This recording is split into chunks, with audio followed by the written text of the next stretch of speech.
Selamat berjumpa kembali di ibadah online. Saya percaya Bapak Ibu yang ada di rumah dan yang setiap mengikuti acara ibadah online ini, saya percaya ada hadirat Tuhan. Dan Bapak Ibu akan merasakan hadirat Tuhan. Mari kita Bapak Ibu siapkan hati kita lebih dalam lagi, merasakan hadirat Tuhan. Kita siapkan hati dan pikiran kita, fokus hanya kepada Tuhan. Terima kasih atas anugerah-Mu ya Bapa. Terima kasih Tuhan. Terima kasih ya Tuhan. Terima kasih atas anugerah yang Kau berikan. Haleluya, haleluya. Terima kasih ya Roh.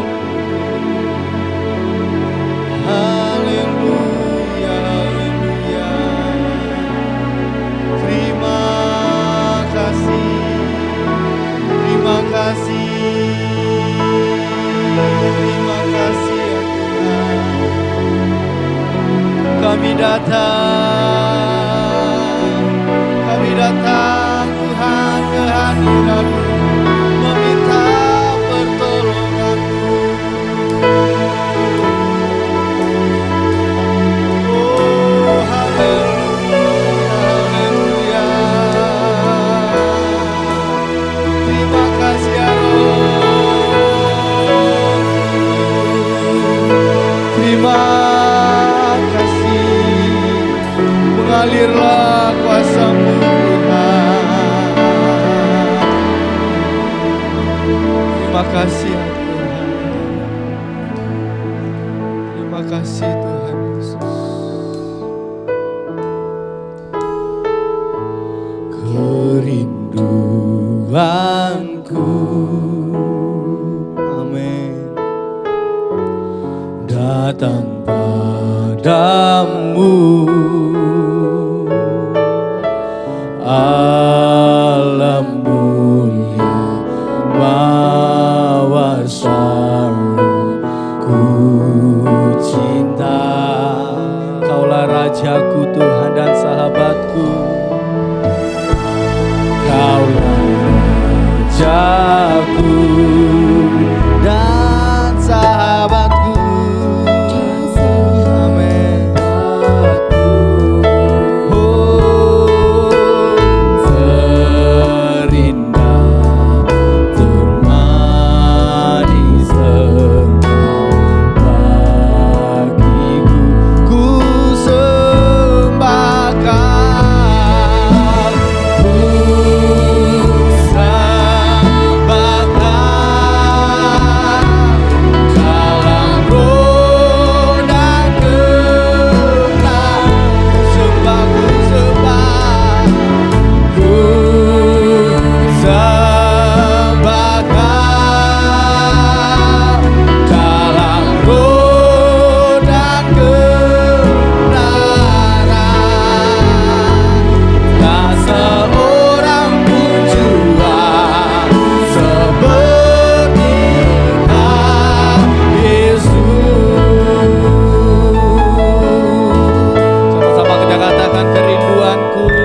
Terima kasih ya Roh.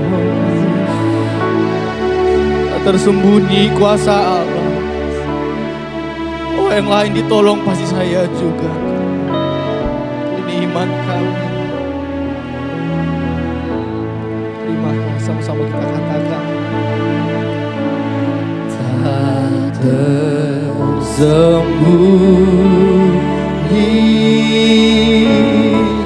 kuasa Allah. Kalau yang lain ditolong, kalau lain ditolong, saya juga amin.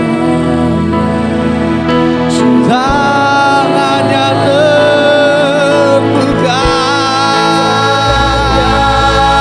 terbuka penuh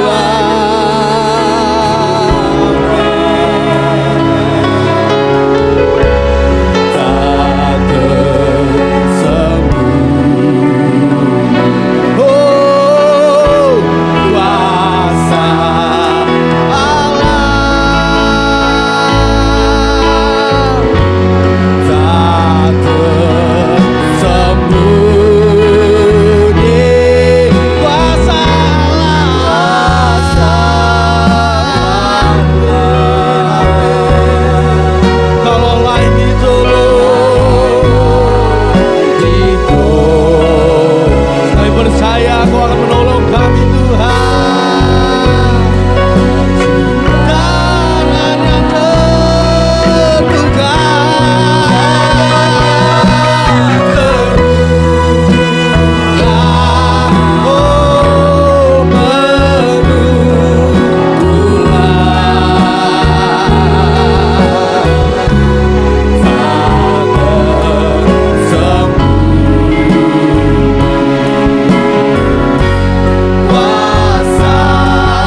bersama dengan Engkau.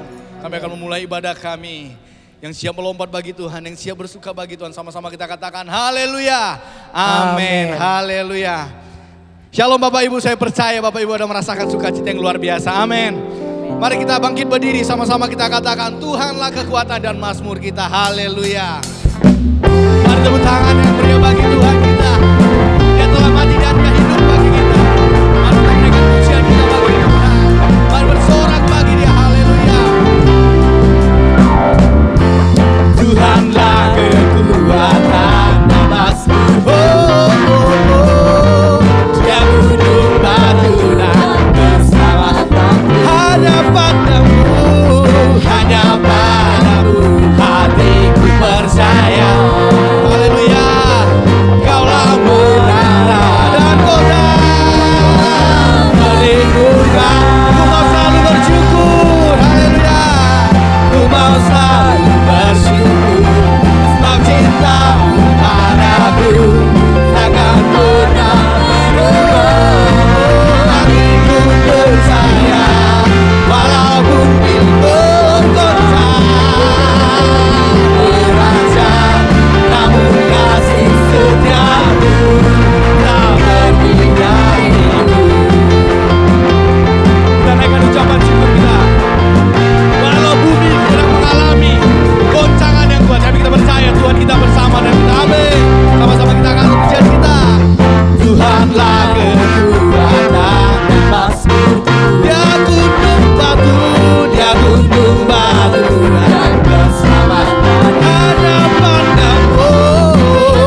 Sebab cintamu padaku takkan pernah berubah. Haleluya. Hatiku percaya walau bumi bergoncang, amin, namun kasih setiamu tak pergi dariku.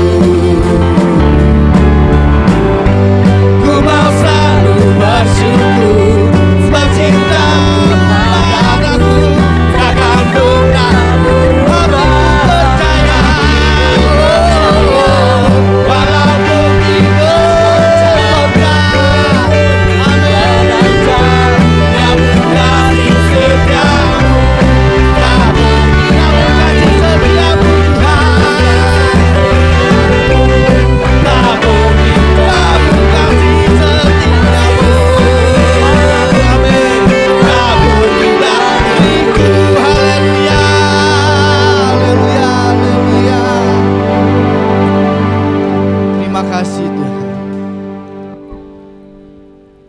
Selalu bersyukur sebab cintamu pada kami ya Bapa. Akan pernah berubah, kami percaya itu Tuhan. Kalau kami tidak dapat melihat semua rencana Tuhan, namun hati kami tetap memandang padamu Tuhan. Kau pasti menuntun langkah hidup kami. Terima kasih ya Roh Kudus. Kami menyiapkan hati kami Tuhan. Terima kasih Tuhan Yesus. Terima kasih Tuhan. Terima kasih Tuhan Yesus. Terima kasih Tuhan. Walau ku tak dapat melihat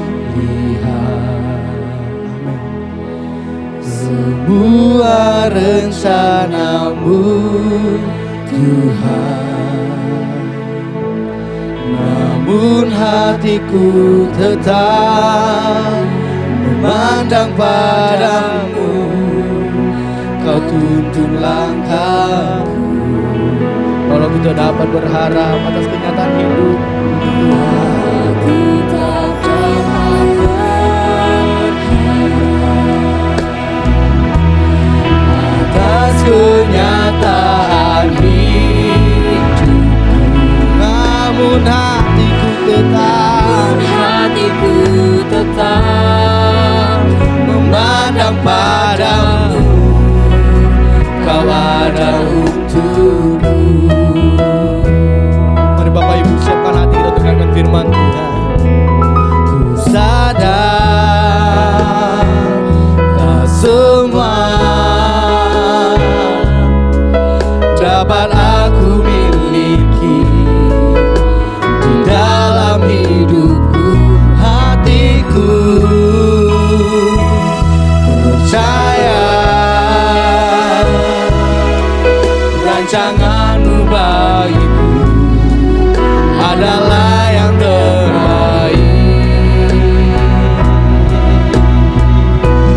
Walau ku tak dapat melihat semua namun hatiku tetap memandang padamu. Kau tuntun langkahku. Walau ku tak dapat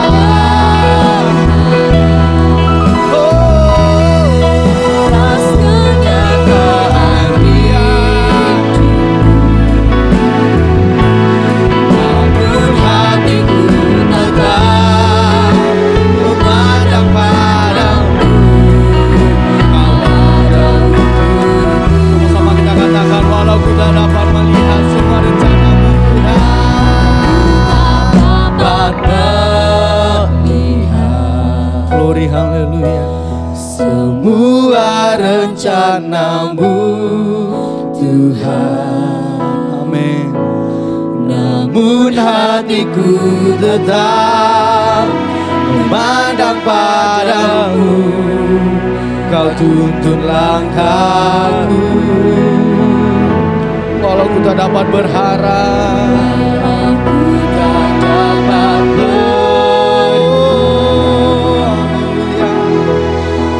atas kenyataan hidupku,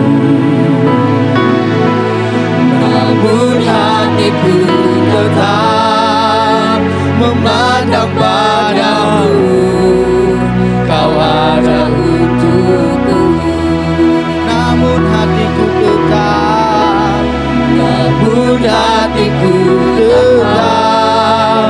memandang padamu.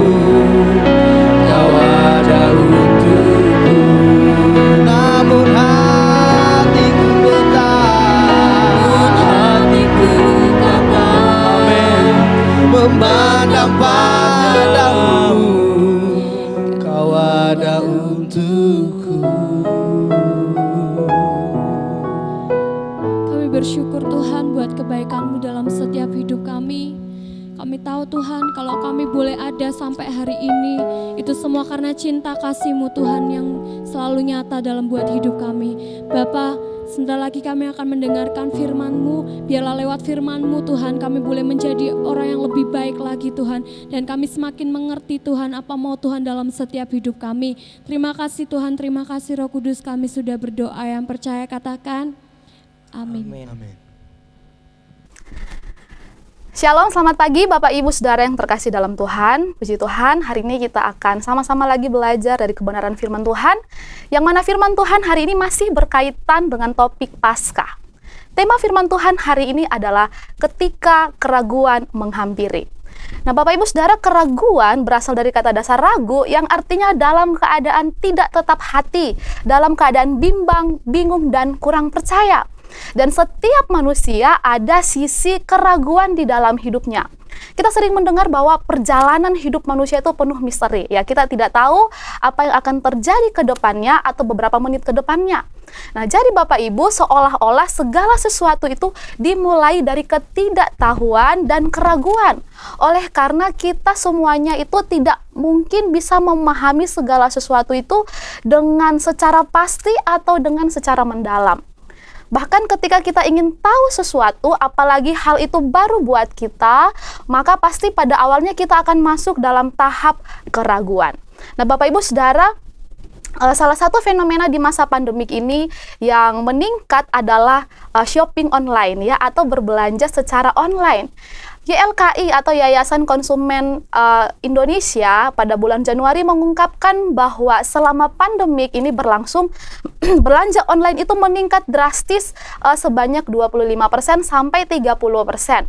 Nah, ketika Bapak Ibu Saudara mengambil handphone dan kemudian memilih salah satu aplikasi untuk berbelanja online, nah pasti Bapak Ibu Saudara akan dimulai dengan banyak pertanyaan. Ketika sudah mendapat satu barang, kemudian Bapak Ibu Saudara akan pasti bertanya, ini barangnya ori nggak ya? Ini barangnya bagus nggak ya? Nanti kalau datang ini barangnya sesuai nggak ya dengan gambarnya? Nah, kita mulai banyak pertanyaan-pertanyaan dan muncul keraguan untuk membeli sebuah barang. Kemudian kita melakukan berbagai review kepada para pembeli sebelumnya. Kita melihat testimoni-testimoni mereka untuk mengurangi keraguan yang ada di dalam pikiran kita. Nah, itulah sifat manusia Bapak Ibu Saudara yang selalu penuh dengan keraguan sebelum melihat hasilnya. Dan Yesus sangat memahami kondisi kita yang seperti ini, bahwa keraguan itu selalu menghampiri kita. Nah, Bapak Ibu Saudara yang terkasih dalam Tuhan, setelah Yesus bangkit pada hari yang ketiga, Yesus masih berada di bumi kurang lebih selama 40 hari sebelum ia naik ke sorga. Dan selama masa itu, Yesus menampakkan dirinya kepada para murid di berbagai-bagai tempat. Nah, Injil mencatat para saksi kebangkitan itu ada Maria Magdalena dan wanita-wanita yang lain, ke-11 murid, Thomas dan para murid, ke-7 murid yang sedang mencari ikan di Danau Galilea, dan kedua murid yang sedang melakukan perjalanan di kampung Emmaus. Dan di dalam kitab Paulus juga, yaitu dalam Korintus, tulisan Paulus mencatat bahwa para saksi kebangkitan Kristus itu ada Kefas atau Petrus, ke-12 murid, 500 saudara, kepada Yakobus dan kepada semua rasul, bahkan kepada Paulus sendiri. Nah, jadi pada saat itu Bapak Ibu ada sekitar 500 lebih saksi atau para saksi kebangkitan Kristus, dan para saksi ini menyaksikan sendiri bahwa Yesus itu benar-benar bangkit. Sebab benar Bapak Ibu Saudara bahwa Yesus adalah kebangkitan dan hidup. Nah, sebelum para murid percaya bahwa itu adalah Yesus yang telah bangkit, mereka mengalami yang namanya keraguan. Mereka lamban mengenal bahwa Yesus bangkit. Padahal saat Yesus masih hidup di bumi, Yesus sampai 4 kali mengatakan bahwa ia akan mati tetapi akan bangkit pada hari yang ketiga. Jadi ketika Yesus sudah bangkit dan menyatakan diri kepada para murid, mereka masih bingung, mereka masih ragu, mereka masih kurang percaya. Kalau kita melihat respon Maria ketika dia melihat ke kubur Yesus sudah tidak ada, mayat Yesus tidak ada, apa yang dia katakan? Dia berkata bahwa, wah, mayat Yesus telah dicuri. Nah, kalau kita melihat respon para murid, ketika pada akhirnya Maria percaya bahwa Yesus telah bangkit, dia menyampaikan berita itu kepada para murid yang lain. Di dalam Lukas 24 ayat 11 berkata seperti ini mengenai respon para murid. Tetapi bagi mereka perkataan-perkataan itu seakan-akan omong kosong, dan mereka tidak percaya kepada perempuan-perempuan itu. Dan kalau Bapak Ibu Saudara kita baca dalam ayat selanjutnya, di dalam ayat yang ke-37 dari Lukas 24, di situ kita melihat respon semua murid. Mereka terkejut dan berpikir itu adalah hantu. Nah, Bapak Ibu Saudara, dari semua murid yang ada, Thomas adalah murid yang paling lambat percaya. Nah, mari kita buka Alkitab kita di dalam Yohanes pasalnya yang ke-20, ayatnya yang ke-24 sampai 29. Saya akan membacakan ayat ini, Bapak Ibu Saudara bisa melihat bersama-sama di layar kaca atau di Alkitab Bapak Ibu Saudara masing-masing. Yohanes pasal 20 ayat 24 berkata, tetapi Thomas, seorang dari ke-12 murid itu yang disebut Didimus, tidak ada bersama-sama mereka. Ketika Yesus datang ke situ, maka kata murid-murid yang lain itu kepadanya, kami telah melihat Tuhan. Tetapi Thomas berkata kepada mereka, sebelum aku melihat bekas paku pada tangannya, dan sebelum aku mencucukkan jariku ke dalam bekas paku itu, dan mencucukkan tanganku ke dalam lambungnya, sekali-kali aku tidak akan percaya. 8 hari kemudian, murid-murid Yesus sedang berada kembali dalam rumah itu, dan Thomas bersama-sama dengan mereka. Sementara pintu-pintu terkunci, Yesus datang dan ia berdiri di tengah-tengah mereka dan berkata, damai sejahtera bagi kamu. Nah, kemudian ia berkata kepada Thomas, taruhlah jarimu di sini dan lihatlah tanganku. Ulurkanlah tanganmu dan cucukkan ke dalam lambungku, dan jangan engkau tidak percaya lagi, melainkan percayalah. Thomas menjawab dia, ya Tuhanku dan Allahku. Kata Yesus kepadanya, karena engkau telah melihat aku maka engkau percaya. Berbahagialah mereka yang tidak melihat namun percaya. Puji Tuhan. Nah, Bapak Ibu Saudara yang terkasih dalam Tuhan, mari kita melihat bagian-bagian yang penting dari teks firman Tuhan. Ketika keraguan menghampiri kita, bagian pertama adalah keraguan itu turut menghampiri orang yang sungguh-sungguh mengasihi Tuhan. Nah, Bapak Ibu, Thomas bukan seorang peragu. Meskipun ia pernah ragu, Thomas adalah murid Yesus yang sejati, yang mengasihi Yesus dan terus ingin selalu bersama dengan Yesus. Mari kita lihat fakta Thomas. Yang pertama di dalam Yohanes 11 ayat 16, firman Tuhan mencatat, lalu Thomas yang disebut Didimus berkata kepada teman-temannya, yaitu murid-murid yang lain, marilah kita pergi juga untuk mati bersama-sama dengan dia. Nah, Bapak Ibu, pada saat itu Yesus mau pergi ke Betania karena Lazarus sahabatnya mati. Nah, satu kali ketika Yesus pergi ke sana, orang-orang yang ada di sana, orang-orang Yahudi, pernah mau melempari Yesus dengan batu. Nah, jadi saat Lazarus mati, Yesus dan para murid harus pergi lagi ke sana, dan para murid tahu bahwa itu adalah tempat yang kurang aman bagi mereka, karena mereka tahu orang-orang di sana membenci Yesus dan para murid yang lain. Ini adalah saat yang berbahaya. Murid-murid takut, tetapi Thomaslah yang menguatkan mereka dengan berkata, marilah kita pergi juga untuk mati bersama-sama dengan dia. Nah, Bapak Ibu, Meskipun ada nada pesimis, tapi kita lihat bagaimana Thomas sangat berkomitmen bahwa ia mau mati bersama Yesus. Dari ayat ini Bapak Ibu, kita bisa melihat bahwa tidak ada kesan kalau Thomas itu meragukan Yesus. Dia punya tekad bahwa ayo kita pergi menemani Yesus. Di mana Yesus berada, aku mau temani Yesus. Kemudian fakta yang kedua, ketika Yesus berkata kepada para muridnya, kepada pendengarnya pada saat itu, bahwa aku akan pergi ke rumah Bapa, apa yang dikatakan Thomas? Yohanes 14 ayat 5. Lalu Thomas berkata kepadanya, Tuhan, kami tidak tahu kemana engkau pergi. Bagaimana kami tahu jalan itu? Nah, saat Yesus berkata seperti ini, para murid hanya diam Bapak Ibu, tetapi Thomas lah yang bertanya. Dari pertanyaan ini menyingkapkan bahwa ia mengasihi Yesus dan berkomit untuk tetap berada bersama Yesus kemanapun Yesus pergi. Dalam ayat ini kita bisa melihat bahwa tidak ada kesan bahwa Thomas ragu kepada Yesus. Thomas seorang yang mengasihi Yesus, tetapi dia pernah meragukan Yesus Bapak Ibu. Dan ketika keraguan menghampiri Thomas, dia seolah-olah tidak punya pengharapan sama sekali. Bahkan 10 murid yang sudah bersaksi, tetapi apa respon Thomas? Ya, dia mengatakan kalimat yang sangat terkenal ini bahwa sebelum aku mencucukkan jariku ke lubang paku itu, atau sebelum aku mencucukkan tanganku ke dalam lambungnya, aku sekali-kali tidak akan percaya. Keraguan bisa dialami oleh orang Kristen yang sungguh-sungguh cinta Tuhan. Bapak Ibu Saudara yang terkasih, kalau kita melihat juga dalam Alkitab, tokoh-tokoh Alkitab yang mengalami keraguan banyak dicatat Bapak Ibu. Bahkan mereka terkenal sebagai orang-orang yang perkasa, orang-orang yang beriman.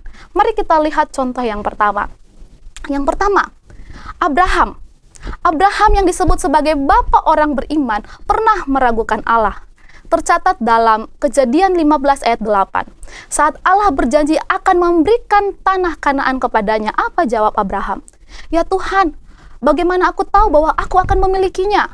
Padahal kalau kita membaca dalam ayat sebelumnya, Yesus telah memperhitungkan kepercayaannya itu sebagai kebenaran. Tapi ketika kemudian Allah berkata akan memberikan tanah Kanaan, wah dia mulai berpikir, bagaimana mungkin aku tahu bahwa aku bisa memilikinya? Kemudian yang kedua, peristiwa Abraham meragukan Allah tercatat dalam Kejadian 17 ayat 17. Saat Allah berjanji akan memberikan keturunan kepadanya, Abraham tertawa. Dalam Kejadian 17 ayat 17 berkata, lalu tertunduklah Abraham dan tertawa, serta berkata dalam hatinya, mungkinkah bagi seorang yang berumur 100 tahun dilahirkan seorang anak, dan mungkinkah Sarah yang telah berumur 90 tahun itu melahirkan seorang anak? Bukankah Bapak Ibu ini adalah kalimat yang meragukan Allah? Padahal dia tahu bahwa Allah pasti akan menggenapi janjinya. Abraham, seorang yang disebut bapak orang beriman, pernah meragukan Allah. Kemudian yang kedua ada Musa. Musa pernah 5 kali meragukan Tuhan saat ia mau diutus Tuhan. Bapak Ibu Saudara bisa melihat di dalam Keluaran pasal 3-4 ketika Allah memanggil untuk mengutus Musa. Dia sudah tahu bahwa Allah pasti akan menolong dia. Tapi dia ragu, dia banyak pertanyaan kepada Allah. Nanti aku ditolak Tuhan. Aku ini seorang yang tidak pandai bicara. Aku tidak berani tampil. Nanti aku tertolak di hadapan bangsa Israel. Musa, seorang pemimpin yang hebat, pernah meragukan Allah. Kemudian Gideon, dalam Hakim-Hakim 6, ketika malaikat Tuhan datang kepada Gideon dan berkata, Tuhan menyertai engkau ya pahlawan yang gagah berani. Nah, malaikat mengatakan Gideon adalah pahlawan yang gagah berani. Tetapi apa jawab Gideon kepada malaikat Tuhan itu? Dia menjawab seperti ini dalam Hakim-Hakim 6 ayat 13. Tuanku, jika Tuhan menyertai kami, mengapa semua ini menimpa kami? Di manakah segala perbuatan-perbuatannya yang ajaib yang diceritakan oleh nenek moyang kami kepada kami? Ketika mereka berkata, bukankah Tuhan telah menuntun kita keluar dari Mesir? Tetapi sekarang Tuhan membuang kami dan menyerahkan kami ke dalam cengkraman orang Midian. Gideon seorang pahlawan yang gagah berani, meragukan akan Allah. Di dalam Perjanjian Baru juga Bapak Ibu Saudara tercatat, Imam Besar Sakaria, seorang imam besar, ketika malaikat Tuhan menyampaikan bahwa Tuhan akan mengabulkan doa Zakaria dan istrinya bahwa mereka akan mengandung seorang anak laki-laki, apa jawab Zakaria? Lukas 1 ayat 18, bagaimanakah aku tahu bahwa hal ini akan terjadi? Sebab aku sudah tua dan istriku sudah lanjut umurnya. Nah, ini bukankah juga Bapak Ibu pernyataan yang meragukan apakah ini akan terjadi? Dalam yang kelima Bapak Ibu, kita melihat dalam perjanjian baru juga ada Yohanes Pembaptis, seorang yang dikatakan oleh Yesus sendiri bahwa tidak ada yang lebih besar daripada dia. Seorang yang sudah membaptis Tuhan Yesus. Ketika dia di dalam penjara, Matius 11 ayat 3, dia berkata seperti ini, Yohanes menyuruh para murid bertanya kepada Yesus, engkaukah yang akan datang itu, atau haruskah kami menanti orang lain? Ketika dia berada dalam penjara, dia meragukan, benarkah Yesus itu adalah Mesias yang dinantikan? Petrus, salah seorang murid yang dekat dengan Yesus, ketika melihat Yesus berjalan di atas air, dia bertanya, Tuhan, jika apabila itu engkau, suruhlah aku datang. Petrus pun mulai berjalan, namun keraguan muncul dalam hatinya dan membuat ia mulai tenggelam. Yesus berkata kepadanya, hai orang yang kurang percaya, mengapa engkau bimbang? Nah, Bapak Ibu Saudara, mereka meragukan Allah di saat mereka tahu bahwa Allah itu berkuasa. Para tokoh Alkitab ini sebenarnya mengetahui bahwa Allah itu berkuasa. Bukankah kita juga seperti ini Bapak Ibu Saudara yang terkasih? Kita sudah tahu akan pribadi Allah bahwa dia adalah Allah yang maha kuasa, Allah yang baik, Allah yang mengasihi, Allah yang berdaulat. Tapi terkadang masalah yang terjadi mulai membuat iman kita menjadi goyah. Nah, kenapa hal ini bisa terjadi Bapak Ibu? Hal ini bisa terjadi oleh karena yang pertama, karena keterbatasan kita sebagai manusia.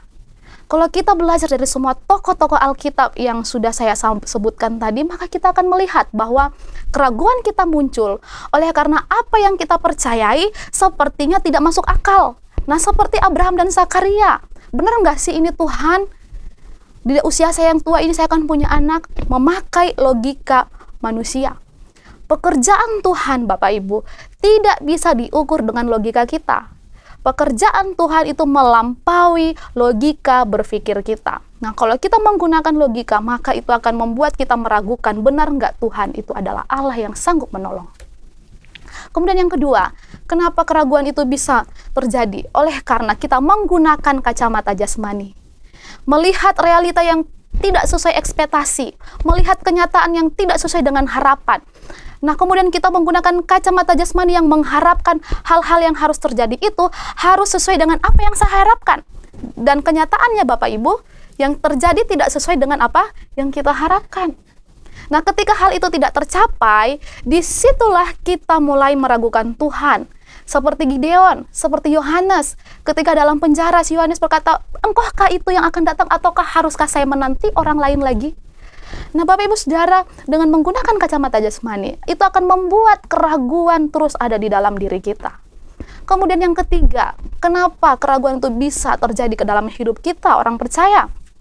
Bahkan sekalipun kita mengasihi Tuhan. Oleh karena kita terlalu fokus kepada masalah. Nah, Bapak Ibu yang dikasih oleh Tuhan, kalau kita berpandangan seperti itu, maka kita akan kehilangan semangat dan kita merasa bahwa Tuhan meninggalkan kita di saat kita mengalami beban berat. Nah, seperti yang dialami oleh Musa dan Petrus, yang merasa bahwa, wah, sepertinya karena dia tidak fokus kepada Allah, nah mulai terombang-ambing, seperti Petrus, dia mulai tenggelam. Bapak Ibu yang terkasih, manusia itu begitu lemah. Dan sering sekali terjadi kita mengharapkan setiap saat, setiap detik, setiap hari itu Tuhan harus menyatakan bahwa dia itu ada dengan kita. Kita selalu mengharapkan, Tuhan tunjukkanlah setiap hari itu bahwa Engkau ada. Nah, Bapak Ibu Saudara yang terkasih, kerohanian yang matang bukanlah kerohanian yang demikian. Yang selalu mengharapkan pekerjaan-pekerjaan Tuhan itu kita lihat dengan mata kita. Selalu mengharapkan bahwa setiap ada masalah itu harus segera terselesaikan. Tidak seperti itu Bapak Ibu. Dan kalau kita melihat dari pribadi Thomas memiliki ketiga unsur ini. Bahwa dia menggunakan logika berpikir dia. Karena kekecewaan dia, kenapa Tuhan harus mati? Dia juga menggunakan kacamata jasmani dan dia fokus kepada masalah. Nah, Bapak Ibu Saudara, ada salah satu istilah gangguan psikologis yang disebut dengan impostor syndrome. Nah, jikalau kita selalu merasa atau kita selalu cenderung meragukan diri sendiri, nah ini merupakan salah satu ciri dari imposter syndrome. Dan menurut pakar psikologis, kondisi ini tergolong sebagai gangguan psikologis yang harus ditangani. Kalau tidak, nanti akan menjadi depresi yang berat. Nah, apa itu imposter syndrome? Imposter syndrome itu adalah istilah psikologis untuk perilaku seseorang yang selalu merasa takut gagal dan meragukan kemampuannya. Dan ironisnya Bapak Ibu, kondisi ini justru kerap dialami atau sering dialami oleh mereka yang berprestasi. Nah Bapak Ibu Saudara, dalam menjalani kehidupan kekristenan ini, kita sudah tahu bahwa itu Allah adalah Allah yang baik. Namun kadangkala dengan masalah yang ada membuat kita meragukan Allah. Sebenarnya kita tahu bahwa Allah sanggup menolong kita. Jadi Bapak Ibu Saudara, jangan kita mengukur cara kerja Tuhan itu dengan menggunakan logika kita. Jangan memakai kacamata jasmani kita, sebab itu akan membuat kita kecewa. Karena waktu Tuhan itu tidak sama dengan waktu kita. Dan yang pastinya waktu Tuhan itu adalah yang terbaik.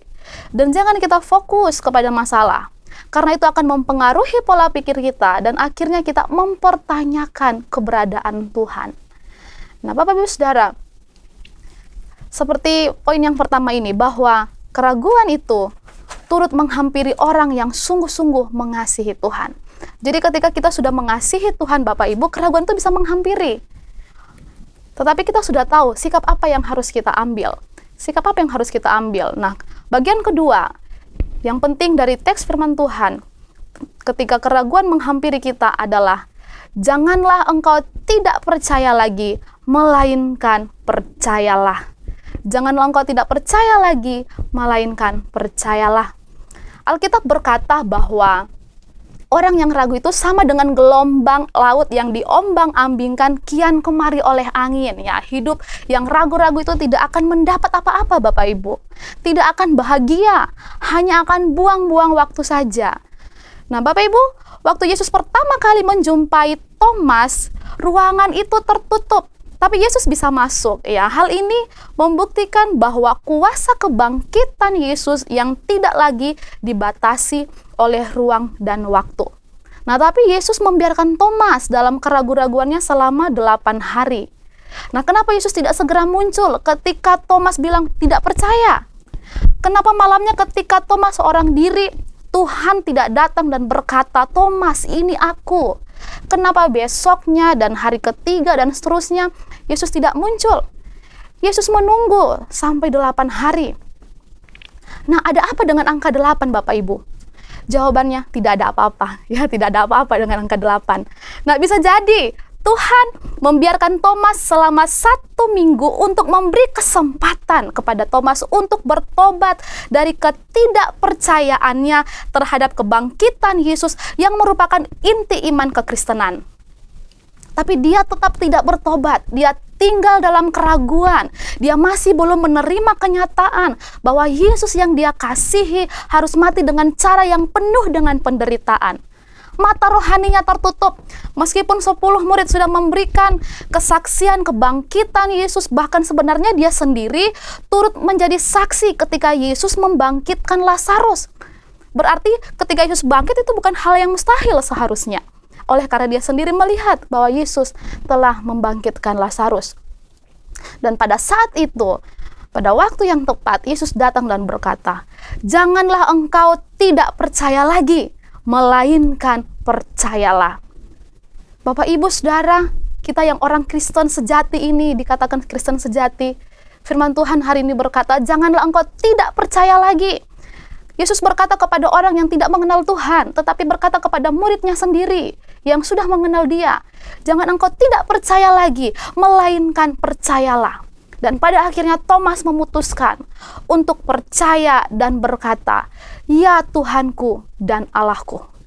Nah, ya Tuhanku dan Allahku ini merupakan sebuah keyakinan yang kokoh, sekaligus pengakuan yang pertama dari sebuah para murid yang mengakui bahwa Yesus adalah Tuhan.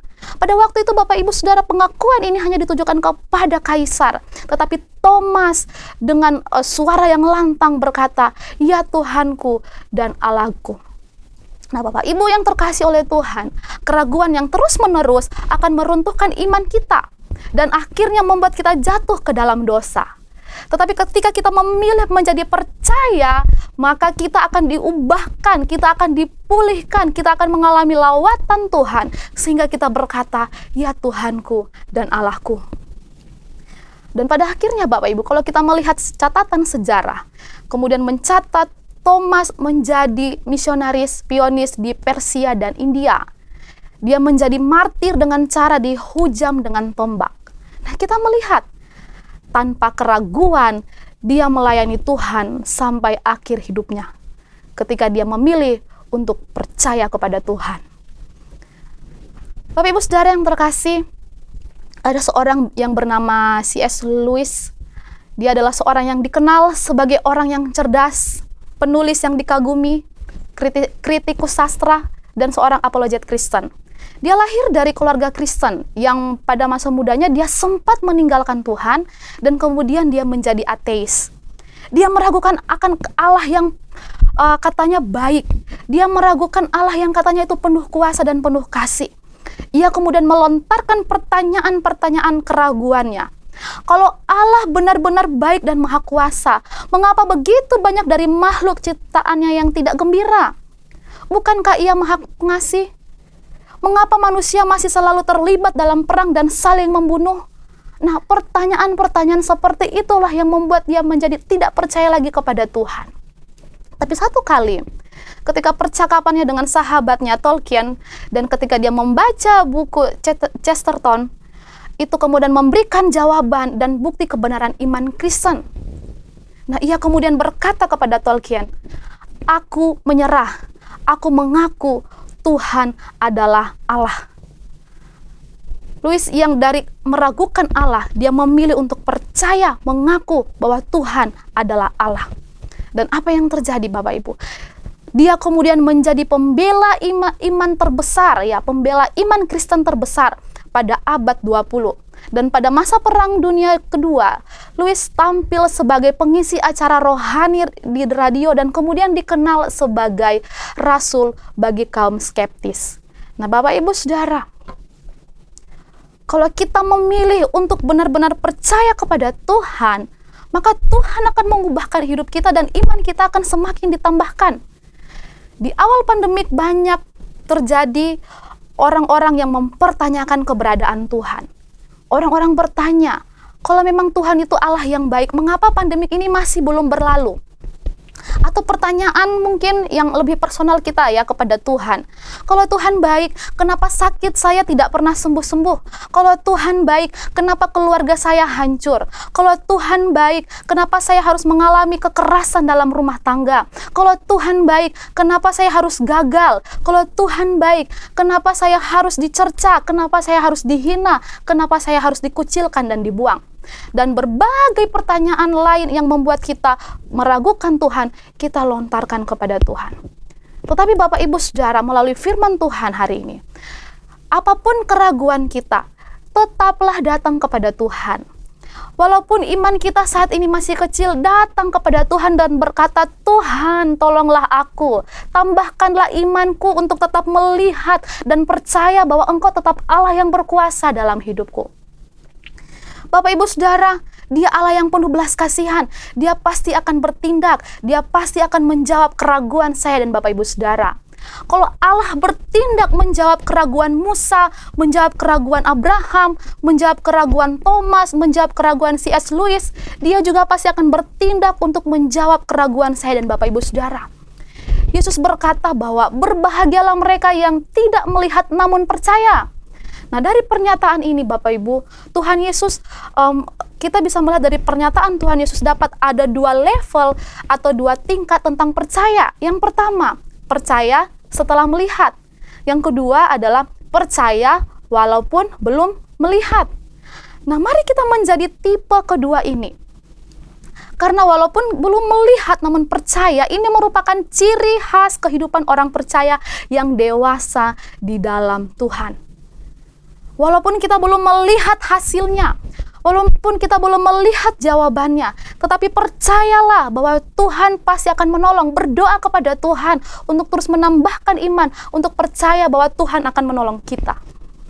Dengan menjadi percaya walaupun belum melihat, maka kita akan mengalami mujizat Tuhan dan menikmati janji-janji Tuhan.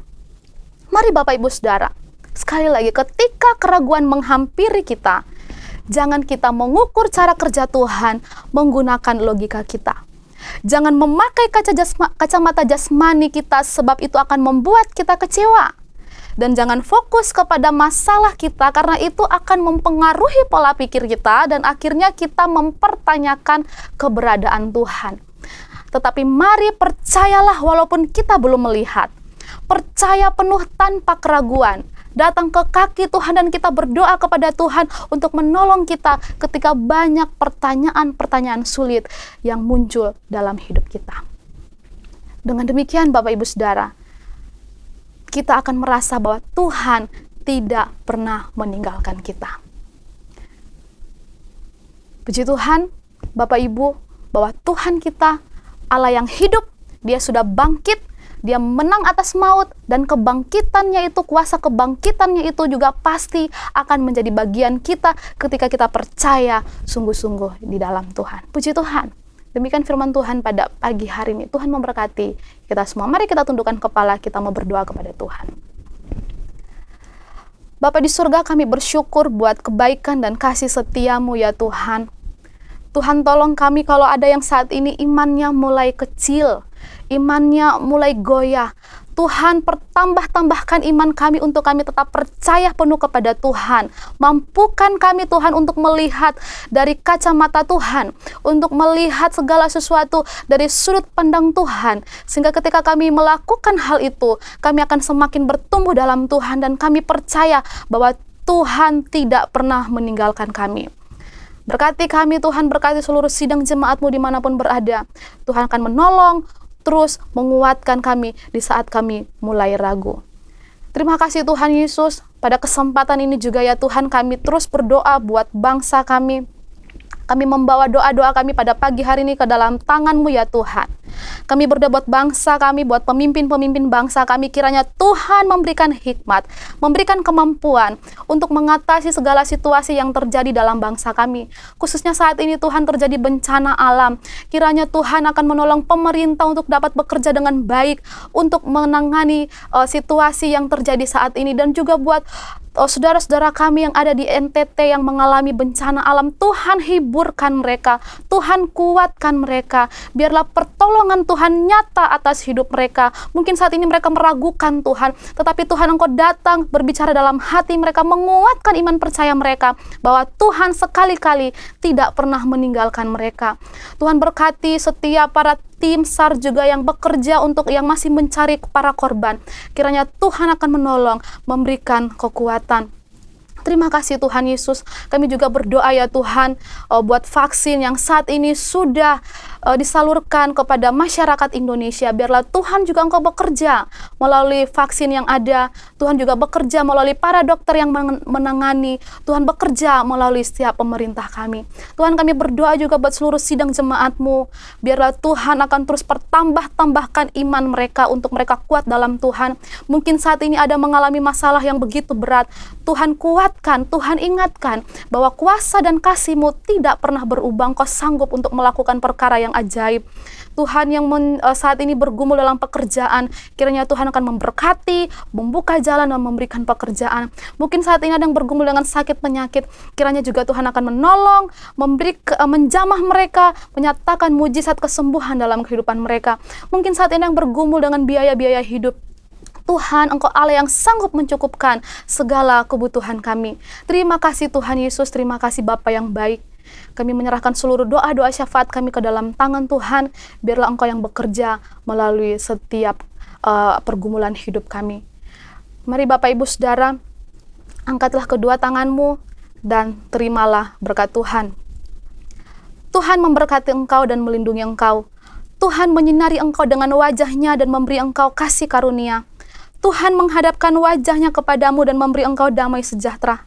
Terimalah berkat dari Allah Bapa, cinta kasih daripada Tuhan Yesus Kristus, serta persekutuan dengan Roh Kudus yang menyertai kita semua mulai hari ini sampai Tuhan Yesus datang kali kedua. Amin. Shalom Bapak Ibu, ibadah kita telah selesai. Mari kita berkat Tuhan. Dengan pujian kita kunaikan syukur padamu Tuhan.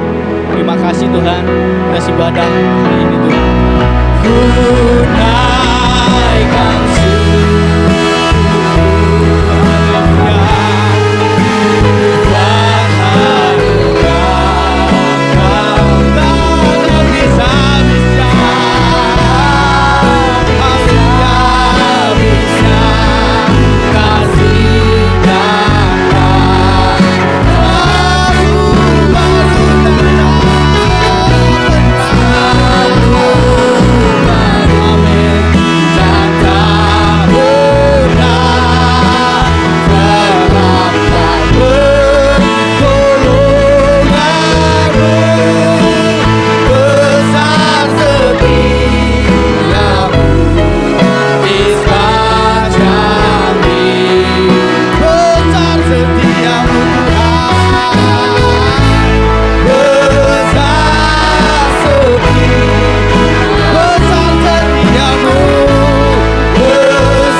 Minggu sampai berjumpa